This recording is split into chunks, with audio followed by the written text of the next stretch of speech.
Thank you for the invitation. It's terrific to be here. My grandparents grew up in Austin. So we came to Austin every year my entire life. I got married in Austin. My mother is an Austinite. For much of my life, I spent my time in England and then around the US desperately trying to find a bottle of Shiner Bock somewhere. So I'm pleased to be here. For all the lists I am on, I'm also #1 on the following list, which is I'm the world's least convincing Texan. So I'm pleased to be here as the world's least convincing Texan. I'm going to talk to you today about some work I'm doing. So some things I'm working on, some things I'm thinking about, and we'll talk a little bit about how the world is changing and I think what we can try and start to learn from that. And let me start with a couple of stories. This is Anna Hazare. So Anna Hazare is an unlikely activist in some ways. He's an unlikely digital activist in any case. He, throughout his life, has fought corruption, and he, a number of years ago, was trying to defeat some legislation in India. He was putting together some anti-corruption work he was doing. And so what he started to do is he did what people in the Gandhian tradition have typically done, which is he went on hunger strike. So he went on hunger strike, and that made some progress, but it hadn't got the attention he needed, so he tried a digital tool. He said to people, will you send me a text? If you support the cause I'm supporting, will you send a text my direction? And he got 70,000 texts. He then tried something else. He said, if you believe in what I believe, will you leave me a missed call? Everyone know what a missed call is, right? So the missed call, particularly in parts of the developing world, missed calls are used. I do have my phone, I'm so used to having it. You leave a missed call to let people know, let someone know you're going to be late, to let someone know you're thinking about them. It's just a way of no cost, actually just sending a signal to people. So he said, send me a missed call if you believe in what I believe. How many missed calls did he receive? Any guesses? 1,500. Hundreds of thousands, good. Like higher than hundreds of thousands. Let's get into the millions. 35 million. 70,000 text messages, 35 million missed calls. Probably the biggest moment of digital activism in this sense that we've ever really come across. Story number 2, this is Estonia. So many of you will know a lot about Estonia and the big problems they have in their forests. So Estonia has lots of trash, a lot of trash in their forests, and over the years they developed this kind of cultural norm where people would just ditch stuff and throw it in the forests. And so they wanted to start clearing it up. So they had this idea about how to clear up the trash in Estonia, which was to get people to go out and geotag it. So this is actually the east coast of New York, not Estonia, but this has now gone around the world. So you would go out and you would go for a ramble, and you would get your phone. My phone is back again. You would get your phone. You would take a picture of where there was particular amounts of trash, and then you would share it, so people then would have it. And then on one day, they got the whole country in Estonia to turn out on a single day and clean up the forests. They turned out 15% of their entire population turned out to clean up the trash in Estonia on that one day. They put away 10,000 tons of garbage. That would have taken the government, if the government had done it, it would have taken them 3 years and cost them 22 million euros. All done in one day. Third story. This is Patients Like Me. Does anyone know Patients Like Me? Right, it's fascinating. So it's like a closed Facebook group for people with diseases. So there are 400,000 people on Patients Like Me now who have all number of different diseases. And what you do is you actually post, as this lady has here, you post your health information to the group. Right? So let's assume if you had a kidney operation in Austin in 2001, right, you'd actually be able to go into this group and find other people who would have a similar procedure at a similar time and get to know them and understand what's worked for them, what hasn't worked for them, and start to actually get quite rich data from other people who are suffering from the same diseases that you are. Right, so interesting things start to happen with Patients Like Me. The first thing is, for obvious reasons, it becomes an amazing community group, right? They start supporting each other, they start becoming peer groups online, but then they start to do research together. So the great story which comes out of this community is there's a study which comes out of Italy, which is a scientific study, which I think was based on 12 people, which suggests that if you take lithium, it will slow down the progress of ALS. Now, if this had been true, it would have been a big breakthrough for the ALS community. So there was quite a lot of excitement in the community, but also a lot of skepticism. And so what they did is they got 400 patients together, all who were ALS sufferers. They all went to their doctors and got prescribed off-brand lithium. They all then took it over the same period of time centralized their results, and proved that lithium wasn't going to slow the progress of ALS. They crowdsourced their own drug trial. Right, now these are three interesting stories, and here's my question to start the day. What are these stories telling us? Right, there are through lines in these stories. What are these stories telling us about the cyber age, about civic life? What are we learning from this? Please. That people will crowd if you ask them the right question. Right, asking the key, right? These are all examples of asking the right question. They've given people easy entry points. Think about the consistent story here is always an easy entry point to an action. What else do we see in these stories?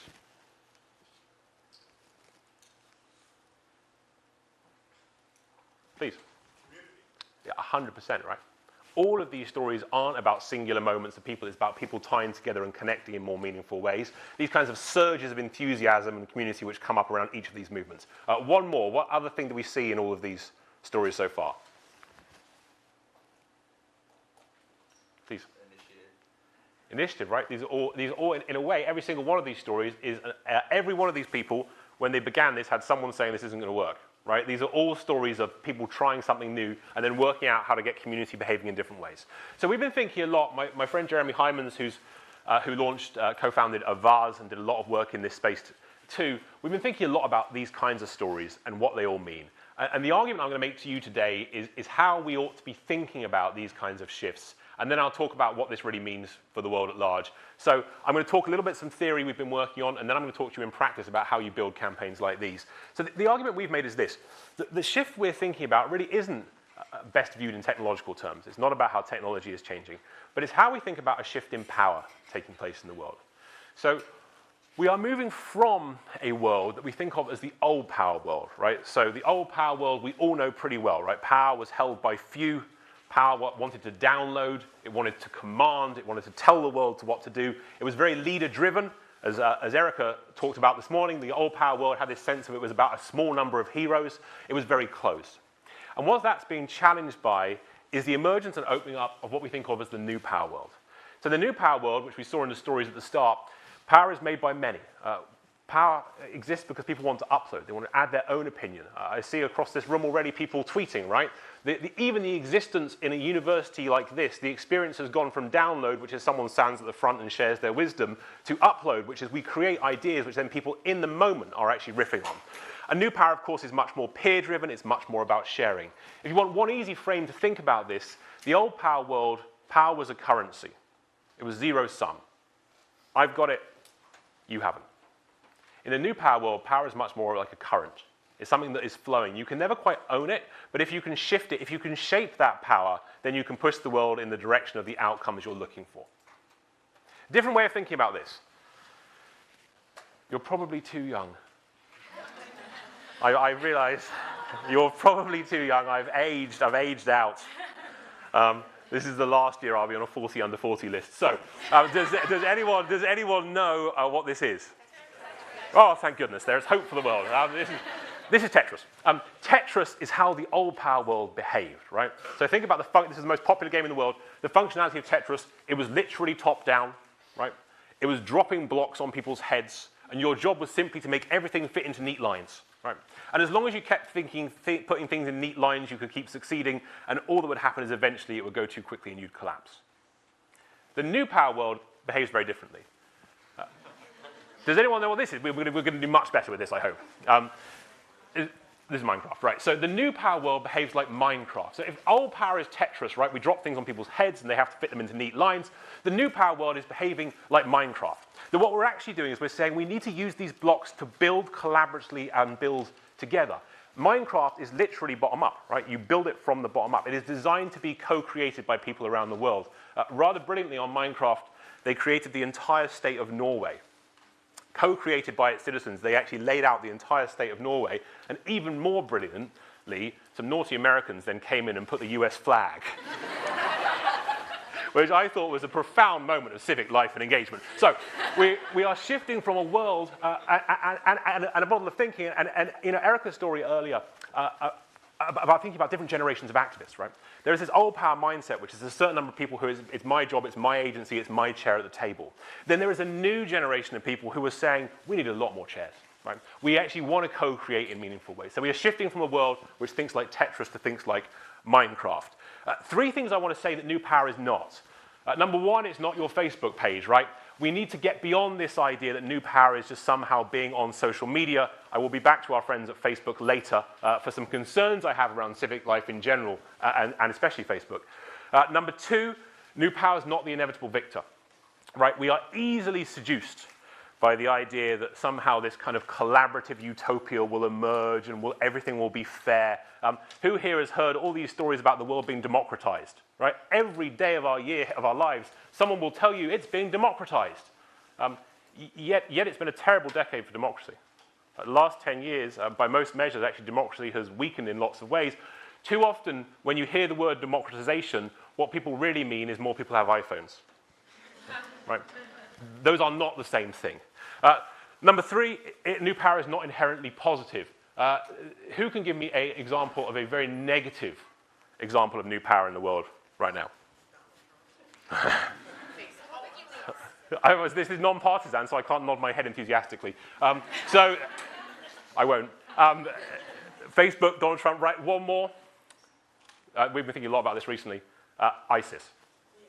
Right? So think about the design of ISIS from a co-creation perspective when you have effectively a movement like that where people on one side of the world are recruiting people they've never met on the other side of the world to then head to a third part of the world.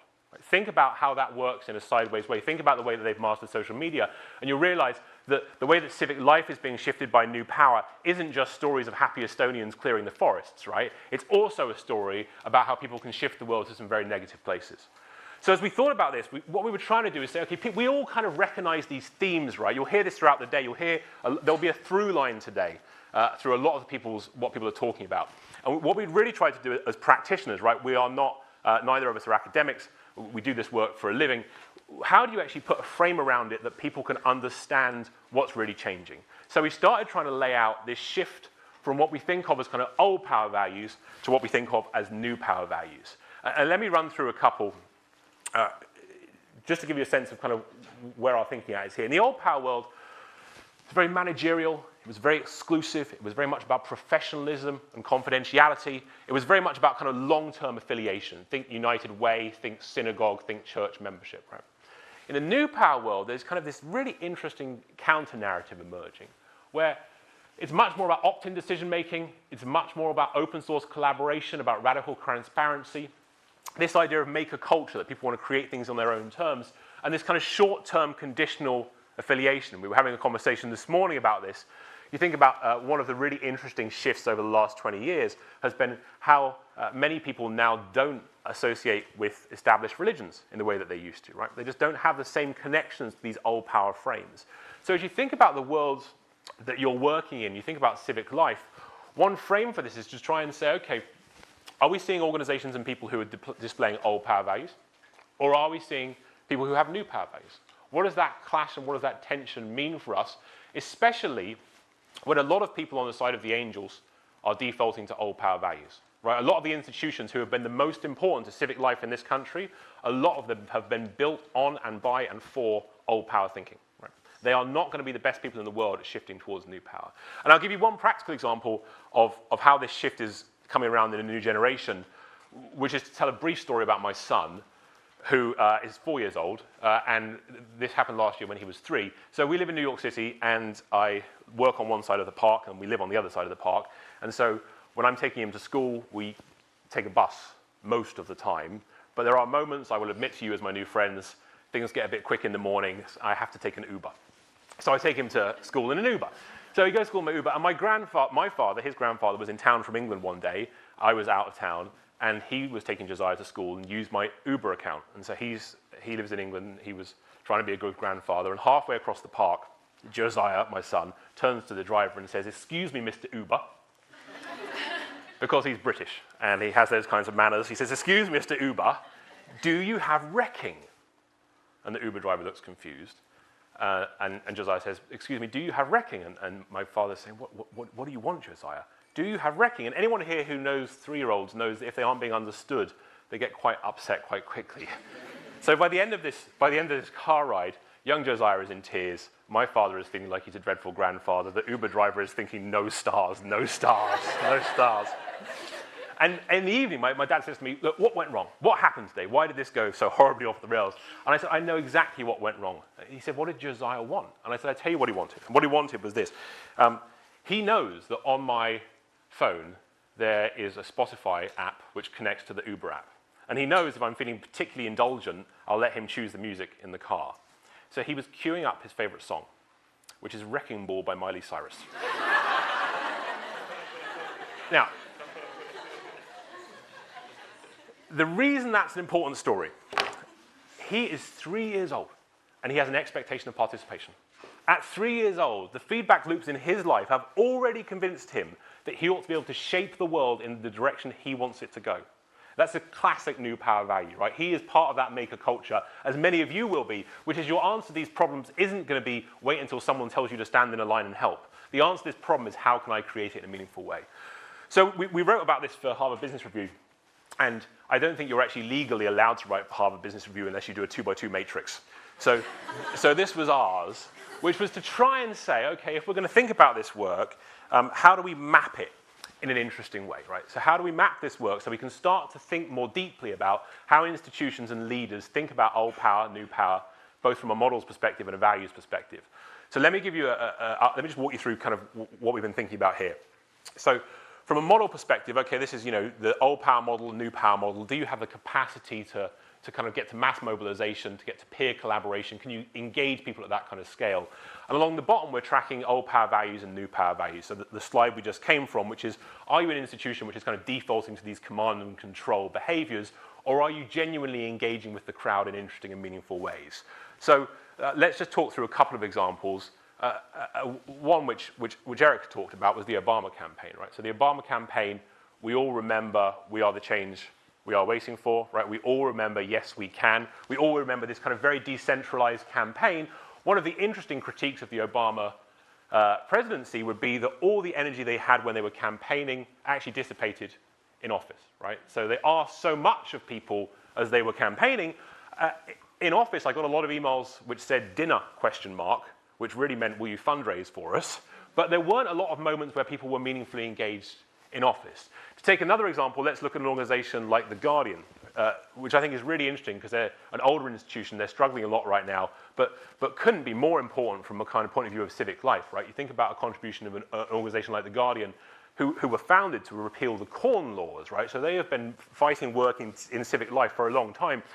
They are now trying to build a much more participatory model around their journalism, right? They're not simply saying we're going to be about download. We have some smart people. They will write smart articles. People will absorb them.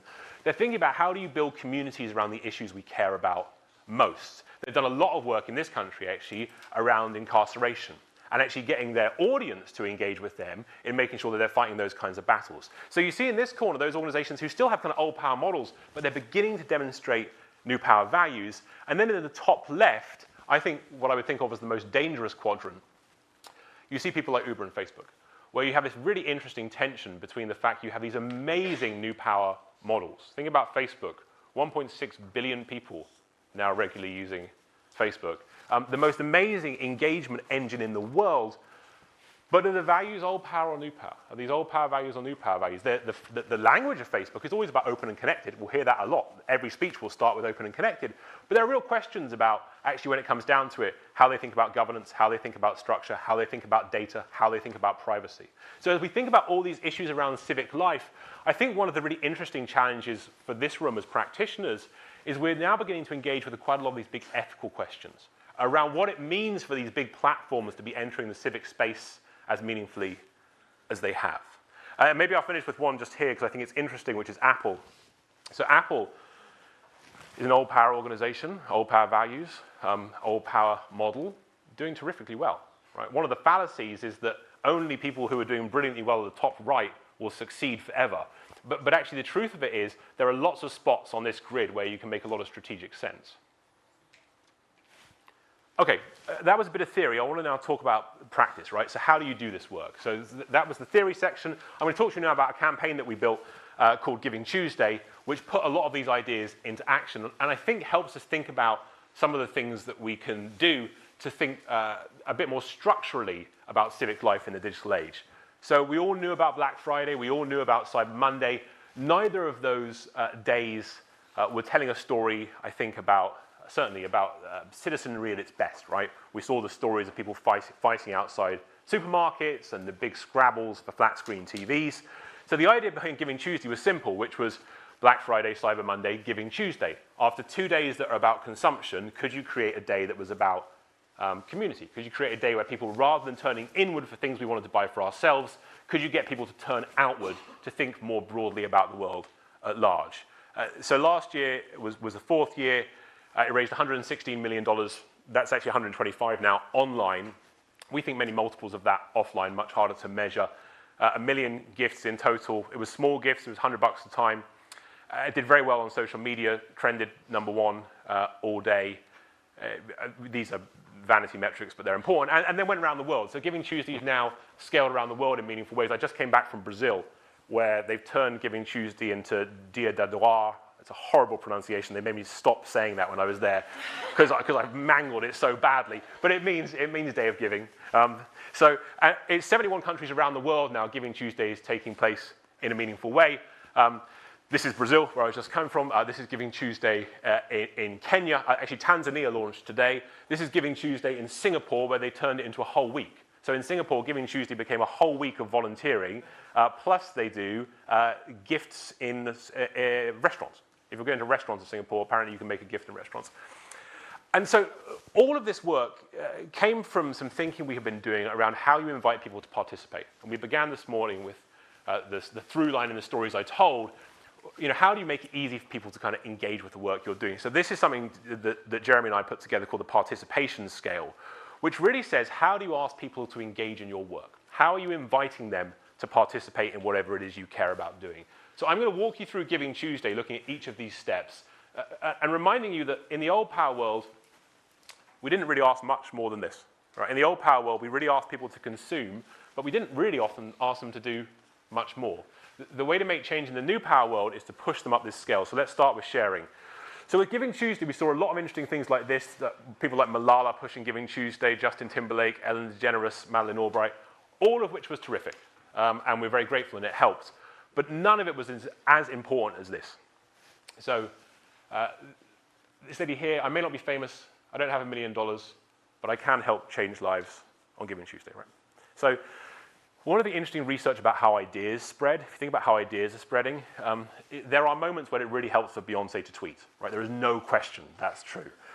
But typically the way that ideas spread is they don't have these big, huge celebrity moments. They pass from small group to small group to small group to small group. So as you think about how you want your ideas to spread, think less about wildfires and more about campfires. How do you get it to go from your fire to somebody else's fire to someone else's fire? So when we saw Giving Tuesday really going somewhere, it wasn't because we had celebrities engaging or it helped. It's because real people started to engage and share Giving Tuesday on their terms. After sharing is shaping, right, which is people start to remix and adapt your content and ideas. So at Giving Tuesday, we saw this great campaign called the Unselfie. So we didn't create this. It was created by a member of the Giving Tuesday community. The Unselfie was taking a picture of yourself doing something useful for the world, right? Rather than the selfie, it was the kind of philanthropic response. So we saw that. We saw other people. Again, this wasn't us organizing this. This is the billboards in Times Square, which were taken over. We saw Snapchat put together filters so people could talk about what they cared about most and misspell kidney. Damn millennials. And then I just snuck it in. And then we saw things like this. Does anyone know who this is? There's a very good prize. There's a prize for tickets to whatever you'd like to see at the 92nd Street Y. I'm very disappointed in all of you. This is the mayor of Batesville, Arkansas. Now, he plays an important part in this story. So it was year one of Giving Tuesday. We had launched this. My organization is at 92nd Street Y. We're a big community center in New York City. We build movements. We do a lot of local work. We do a lot of global work, all around how you build civic movements of one kind or another. And we had organized for Mayor Bloomberg, who was then the mayor, to declare it Giving Tuesday. So we had like a proclamation, and we had a photo shoot all lined up. It was going to be great. And the day before that happened, this came in via Twitter. And this is the mayor of Batesville, Arkansas, becoming the first mayor in the nation to declare it Giving Tuesday. Now, question. Has something just gone horribly wrong in this campaign, or has something just gone horribly right? Probably right. What would the old power response be to this? Probably wrong. Right? You've lost control of the narrative.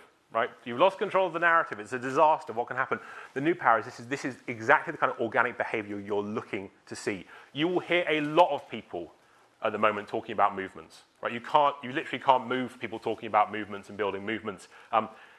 In our minds, there is one key definition. It is only a movement if it moves without you. Otherwise, it's a PR campaign. Right? If it's just people on your payroll tweeting, that's not a movement. Right? It's only a movement if you release it significantly enough that people start to grab it and take it in directions you didn't expect. We go a bit further up, of course, funding was a key. Giving Tuesday, at its heart, of course, wanted to raise a lot of money. It did all sorts of other interesting things too.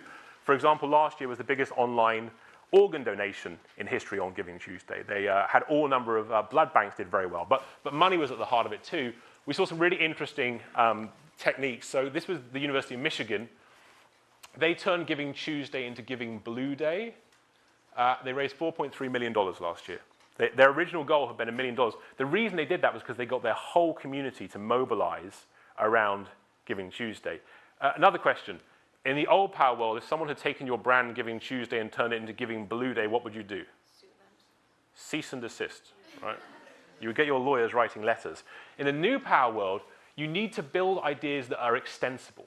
You need to build ideas that you leave enough space for other people to grab them and turn them into something more exciting, right? The 20th century was all about the perfect idea, the soundbite, right? The soundbite that you would give to the world and it would be repeated endlessly.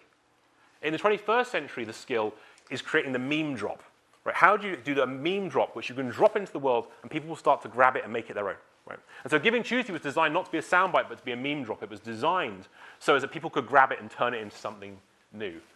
We saw this too, which I thought was so cool, which is the CrowdRise Giving Tower. They had a, my phone's proving very useful today. They had you could make a donation on Giving Tuesday. You point your iPhone at a dollar bill. You would then see a tower emerge in front of you in 3D. Your face would be on a brick in that tower with a picture of you and what you'd given and to whom. By the end of the day, that tower was bigger than the tallest building in the world. Compare that experience to the old power letter you'd get at the end of the year, which said, "Dear friend, will you please support the 92nd Street Y and our amazing work," right? It's a very different user experience, but we saw that kind of funding build. And then really the hardest part of this work, and the most important, is at the top of this scale, which is when you have ceded so much leadership away from the center. You've actually decentralized leadership to such a degree that people start creating things that make your whole community stronger who aren't you. So this is kind of a producing behavior, we call it. So here's a couple of examples. This was a campaign called My Giving Story, which was all around people telling us stories about why they gave and why that mattered to them. This was one of my favorites. These were 2 buses in Canada. So the bus company in Canada decided that they would help spread the word about Giving Tuesday by putting Giving Tuesday on the front of all their buses.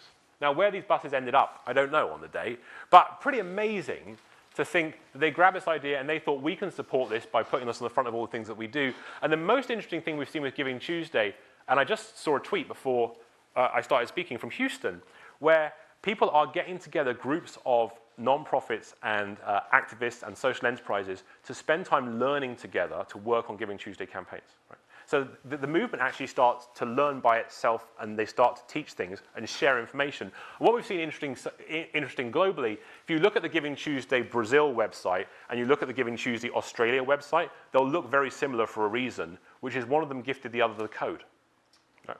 Group of people we've never met gave another group of people we've never met the code so they could then take the website and then bring it up in their own way. So you see these people starting to actually produce assets that make the whole thing stronger.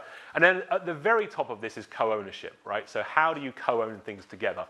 So we saw Giving Tuesday become Giving Shoes Day, where it's one of the best, Dress for Success, which is a terrific organization, one of the best days that they have for women going back into the workplace, providing outfits and shoes. It's one of their biggest days for shoes donations now each year. We saw Giving Zoo Day, celebrating zoos across the nation in meaningful ways. And we saw cities. We've seen so much of this now, and from a civic life perspective, we're very excited about this. We've seen cities come together to tell stories about why their community matters. So Baltimore decided to be the most generous city in the country, and they raised $5 million. And that was everyone from the local pizza parlor making a Giving Tuesday pizza to give money to local homeless shelters, to the philanthropy world coming around. So you've seen Giving Tuesday actually do this really interesting thing, which is as it's got bigger, it's got smaller. Right, so as it's got bigger as a movement, it actually has got much more localized, and people have let Giving Tuesday tell stories about who they are and what they stand for. So there's three big lessons from all this work I wanted to share, and then I'm going to talk about three things I'm worried about. So here are my three big lessons. Lesson number one, as we think about civic life, and certainly true of Giving Tuesday, is we need to think about tools, not rules. Right? Our instinct is often to tell people what they can't do, to give them a long list of things they must do. Right? The words must and should appear in our lexicon too often. But the real trick is, how do you create people tools to engage in meaningful ways? Interesting that Mark Zuckerberg, the Chan Zuckerberg Foundation, is really motoring up now. They just appointed their first CTO, and the first thing he said was, we're giving somebody to create the tools to change the world. Right? So the question of the tools versus rules, I think, is going to be key. Number two is we have to be prepared to put mission over brand. And actually, this really chimes with Erica's talk earlier.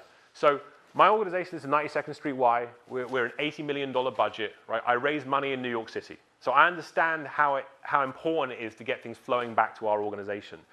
But if Giving Tuesday had been the 92nd Street Y's Giving Tuesday, or if it had been Giving Tuesday and you must put the Y's logo on the page, or it had been Giving Tuesday and you must give us $200, all of those ideas were suggested, for what it's worth, early on in this process. It would have failed. It would have scaled 2 blocks north and 2 blocks south of us. Right? It would not have got any further than that. Because too often as institutions, we put our brand over our mission. But I promise you this, there is no one in this room who works for anything, non-profit, social enterprise, business, whose mission is, I want to be more famous and I want to get more credit. Right? Yet we behave all the time like our mission statement says, I want to be more famous and I want to get more credit. The truth of it is, we're never going to solve any of these problems unless we give up the brand a little bit. Not entirely. I'm not being naive about this. Right? I run a big institution. We raise a bunch of money. It's hard. But we have to strike a better balance between mission and brand, and we have to default to mission, not default to brand. And then third big lesson is a leadership lesson. This is and also a British lesson. Always good to have something British in somewhere. Yeah, quite right. I have one fellow Brit here. So this is Sherlock Holmes and Dr. Watson. There's a brilliant bit in the book of The Hound of the Baskervilles, where Holmes turns to Watson and says, and he means this as an insult. He says, Watson, you are not luminous, but from time to time you are a conductor of light. You are not luminous, but from time to time you are a conductor of light. The essential leadership skill for civic life in a digital age is less luminous, more conductor of light. Right? Erica just spoke so well to this morning, which is this idea of the kind of the fancy, dynamic TED Talk giving wizard, whose ideas and personal agency will change everything. We all need to be less luminous and more conductors of light. How do you conduct the light of others? So that's three things I've learned from this. I want to finish with three challenges, things I'm worried about, things I think we should be worried about as people who are invested in civic life.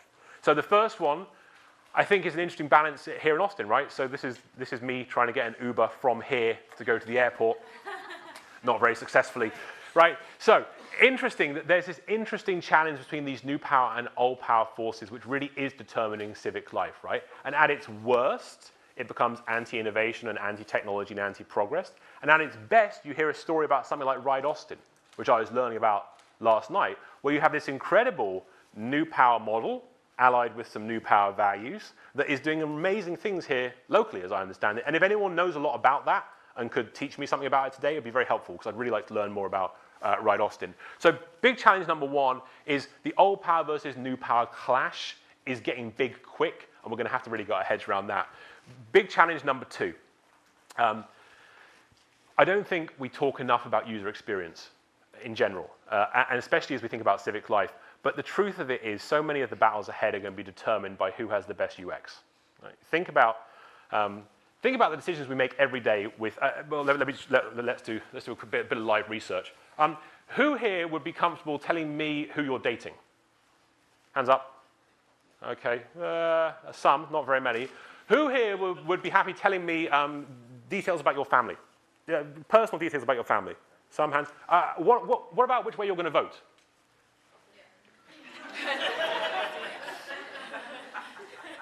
I'm not sure what that tells us.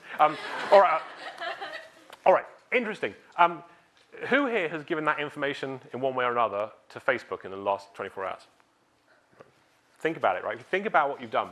Think about the data, the way in which we hand over data to organizations like Facebook. It may not necessarily be a bad thing. There are lots of arguments here. But just to think it through, we make all these concessions because the user experience is so good that we don't really think about it, right? So a lot of people here weren't prepared to give me information about your personal lives, and I'm a tremendous human being, as you can tell.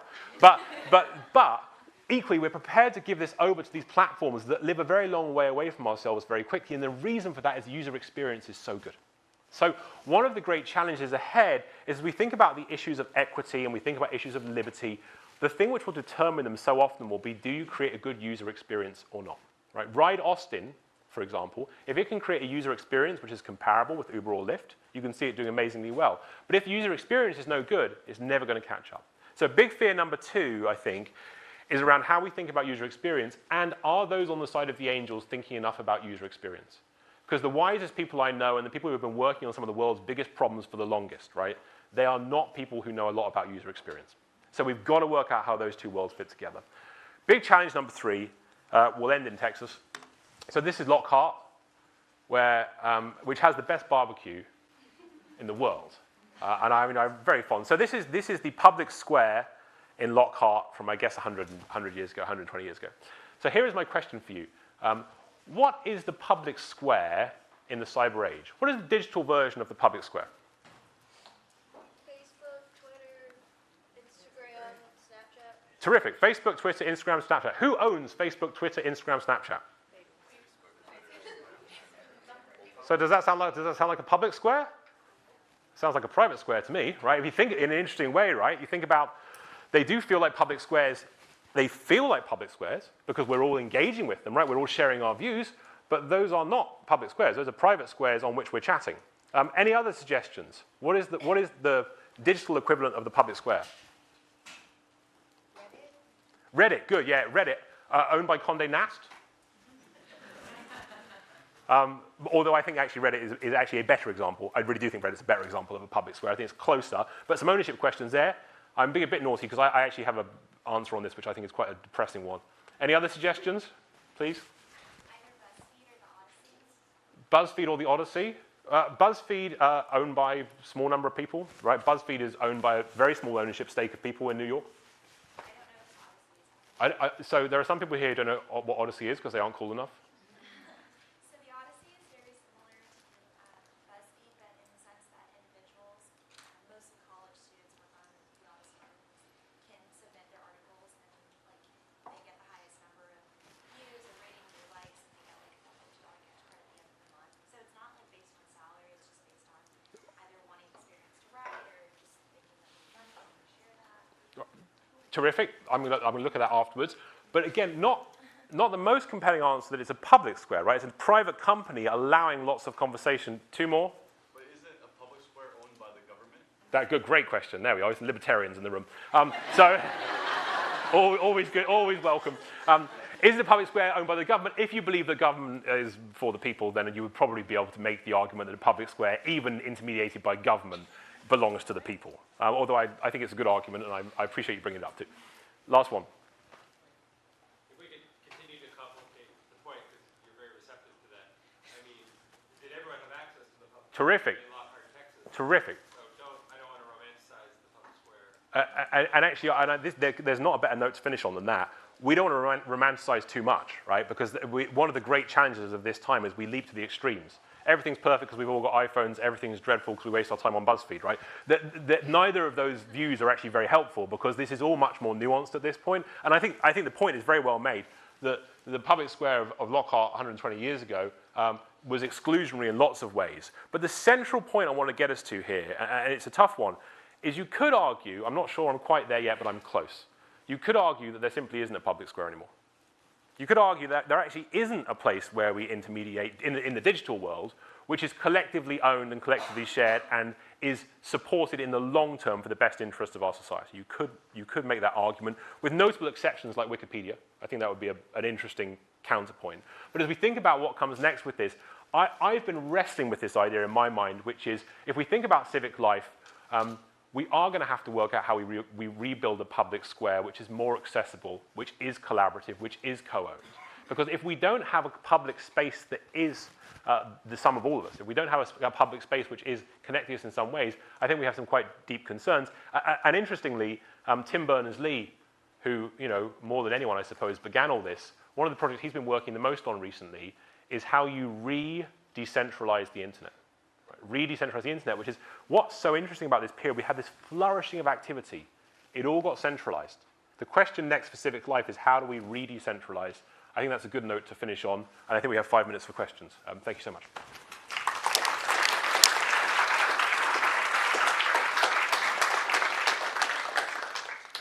All right, we do. We have exactly 5 minutes. We've got like 10 minutes. If you guys 10? I will go around the room with a microphone, and whoever wants to ask a question, please raise your hand.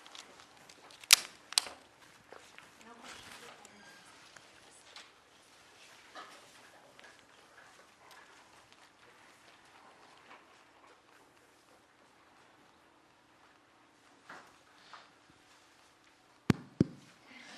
Hi, I'm Michael. Thanks Hi, Mike. for that talk. Do you think that there is any possibility or likelihood that an entity like Medium, on which good ideas are frequently exchanged and sometimes at length, can become a public trust that is some kind of part public ownership, either through, intermediated by the government or otherwise?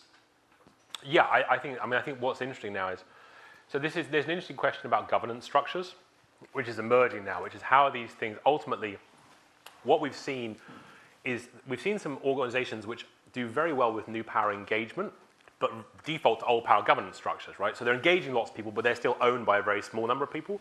The question is, might that change in some interesting ways? So we're beginning to see things, and actually Ride Austin is a terrific example, right? That you actually begin to see the Uber where the drivers are the owners. Right, that's an interesting direction for this kind of work, and you're seeing this happen. There are markets around the world where this is beginning to happen. There's even a phrase for it, which is platform cooperativism. I still can't, my Portuguese is better. Platform cooperativism, I'm not going to try twice. Right, but cooperative, right, with a vism on the end. So there's even this idea that actually we start to build these things which are new power models that have new power ownership structures. I think the media world is very likely to get there first in an interesting way. Where the media world is going, which is interesting and challenging too at the moment, is you're seeing a series of very wealthy individuals create the support for the medium to be strong in the long term. The question is, could you do that at a scale which would be more decentralized and actually more democratized? There's actually a very good example of this. There's a newspaper in the Netherlands called The Correspondent. And they're now a very significant newspaper in the Netherlands. They crowdfunded their way into existence. They are owned by their readers. They are governed by their readers. And actually what they've managed to do is push power down into their network and then out into the world. And as we think about governance in general, I think the big challenge ahead for all of us, the University of Texas onwards, is how do we push power down into our networks and then out into the world? And I think Medium's a great example. I'm a very big fan, and I think you could see some very promising things in that direction. Could you speak to the notion of, so in terms of I've lost you. There you are. It sort of comes from this amorphous place in the sky. If you could wave while you're talking, then please. Sorry, I'm Jackie. Hi, Jackie. Would you be willing to talk about, so you talked about radical transparency, Uh-huh. and I'd be interested in what's actually radical transparency, because we really like in this age talk about innovation and radical things and movement and change, and all of those are like really annoying words to hear at this point, actually, because they don't mean much at this point. I appreciated your definition of movement as something that actually moves without you. And so would you speak to that, and then could you maybe speak, I don't know if this is something you can speak to, a lot of media conglomerates, right? So there's a lot of conversation, because there's a presidential election going on, that the media is this big, bad, evil thing. But can we talk about like media conglomerates trying to focus in on the fact that they are entirely, including NPR, are entirely losing their local media affiliates? So there's not conversation on the local level. Like talking about America, like it's all the same place, is like really naive. And so could you speak to that? Sorry, that was like 7 questions in one. I apologize. I'll answer 2 of them. So it was 2 questions, right? There's a transparency question. There's a media question. So transparency. Look, I think transparency is sexy but tough, right? So one of the interesting things about transparency, we kind of, the assumption is if only everything was open and transparent, then everything would be perfect, right? the World Bank did this really interesting exercise where the World Bank published all this data. It's incredible. There was a moment of great transparency and openness. They published all these papers. They were all out there in the world. They looked at it 3 years later and no one had read them. Right? So you have this interesting challenge where more transparency doesn't necessarily lead to a better result. There's also surveys, just as an aside, around CEO compensation, where the more transparent you are about CEO compensation, the more other CEOs get paid. Right? Because you start saying, well, I'm getting X, and I'll get X plus 10, and I'll get X plus 20. So actually, transparency doesn't necessarily lead us to this perfect new world. And a third example we're seeing right now, you've seen with the Podesta leaks. So you're seeing WikiLeaks is leaking all of this information right now from John Podesta's emails. There are some really interesting debates going on around that, which are, one, everything should be transparent, right? Everything, his emails should be out in public. And one argument is to say, look, there is no public good here in releasing some of these emails. They aren't owned by the public. They shouldn't be out there. So I think, again, with all of this work, be careful of the romanticizing, be careful of the utopianism, and recognize that where we are now, we've moved away, I think, from the kind of overly excited part of this work. And we're more nuanced work now, which is where are the blends and what's the right blend. And even some of the companies in Silicon Valley who are the biggest proponents of radical transparency, even them are dialing back in some areas because there are just some areas where it's not going to be productive. The second question on media conglomerates, I think it's a really interesting question, right? So one of the, if I'm unconvinced by the idea of democratization, I'm also unconvinced by the idea of disintermediation, right? So one of the things you'll hear a lot too is we've all been disintermediated, right? But we have more intermediaries in our lives than ever in some ways. They're just different intermediaries, right? So some of the big media companies aren't doing as well as they used to, but the platforms are doing just fine, right? So we actually have replaced one set of intermediaries with another set of intermediaries. So it's very easy for people to be, woe is me, my local newspaper is shut.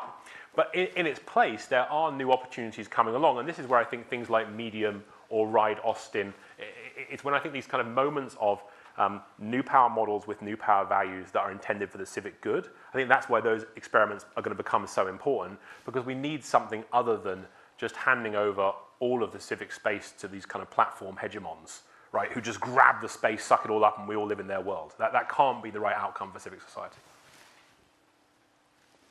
Please, at the front, am I allowed to be in? Perfect. Sure, I'll go first. We have two questions, perfect. My question is related to the clash you talk about between these two, because I see a very fine line between a clash and a ploy to think that we're blending the two, right? The Ride Austin, the Uber and Lyft story here in Austin is a crystal clear, perfect example of that, about major companies with this new model using old model power of investing $8 million into a ballot initiative to gain some traction. So where do you see us, in a solution-oriented model trying to avoid the specifics of what Uber and Lyft did here? That's just going to continue. It's been happening globally, right? With Peter Thiel, Apple, Facebook, whatever you want to have, it's going to keep happening. So do you feel like there is a solution there? Is there some middle ground that we can find to call them out when they're trying to do it for marketing ploys, as opposed to when it's actually going to lead to a clash? That's a great question. There's a great phrase which a colleague of ours came up with, which was called we-washing. And we-washing is the new greenwashing, right? It's when organizations pretend to be very collective when they're actually not being very collective at all, right? You were making that assumption. And I think this is a tension, but I think it's resolvable. So you look at Airbnb, just as an example, they've done some very effective lobbying combining new and old power tactics. So there was a proposition in California which would limit the rights of hosts. And Airbnb not only spent $8 million or something on the kind of old power political lobbying, they also got people to knock on 200,000 doors, right? So one of the interesting questions is going to be those organizations who can blend power, who can have old and new power structures, they are going to be very, very powerful. But I think if you want to be concerned about something, the platform effects is that it makes sense that these things happen at scale. It makes sense that we have a small number of these very big, very successful platforms. The people running those platforms are going to be enormously powerful, right, in the way that their 20th century counterparts could only dream of. So I think there really is a big question. One of the interesting challenges we're thinking about a lot is you'll see this flourishing of new power on a very personal level, but in a corporate structural level, it actually will head back to the top of the pyramid. I think we should be pushing quite hard against that. And for what it's worth, if you want me to strike an optimistic note, I think people will start to expect it of companies. I think things like Ride Austin, once you see that kind of value embedded in it, you'll see that making a stronger network. Airbnb's done great on that principle, right? Which is that they have done well by creating a new power model and infusing it with new power values. My suspicion is we might see some more of that coming from some of the big platforms as well. Imagine if all of us loved Facebook as a company as much as we love it as a user experience. Right, imagine how powerful they'd be. Okay, so many people in the field of journalism are justifiably concerned that I guess the old power, like newspaper, journalist, columnist is kind of deteriorating because of like the emergence of Medium and Odyssey and other platforms like that. So how do you think they can maintain that balance? Because I think that journalism as a career, as a field, and going into that career is very important, and some people are kind of dissuaded because now it's like something people see that like everyone can do. Yeah, this is such a great question, and it's really a question about expertise, right? Which is that I was reading this thing like 3 days ago about Brewster Kahle, who was one of the kind of key architects of the internet, and he was talking about why people were so excited at the very beginning. And like why and here was the reason they were so excited. They were so excited because everyone could publish their ideas. None of you are old enough to recognize that there was a world in which that wasn't possible, right? But there was a world in which that wasn't possible, right? You couldn't publish your ideas unless you could get a letter in the local newspaper, which was hard to do, or unless you could get something in an academic journal. You literally couldn't publish your ideas unless you just wrote them down and gave them to all your friends. So that was a huge breakthrough, and it did ask a big question about expertise. And I think where it will push us is the people who are experts won't simply be those people who have all of the great capacity in their own brains and great skills inside themselves. There'll be people who have all those skills, but also can reach out to connect people more widely, right? So you think about, there'll be people like patients like me, which we started with. Like, think about the doctors running that. These are the doctors who run that. They are both brilliant doctors in terms of how they think about medicine, but they're also brilliant mobilizers. They can engage people at scale. So my prediction is for the new power expert, is you're going to see people who are both good at knowledge and information. They both can know a lot of stuff, but they can also work out how they can spread that in more meaningful ways. And these new power skills, these skills to mobilize, are the skills of civic life. The brightest person in the world, if they can't mobilize people around their cause, is going to struggle in the decades to come.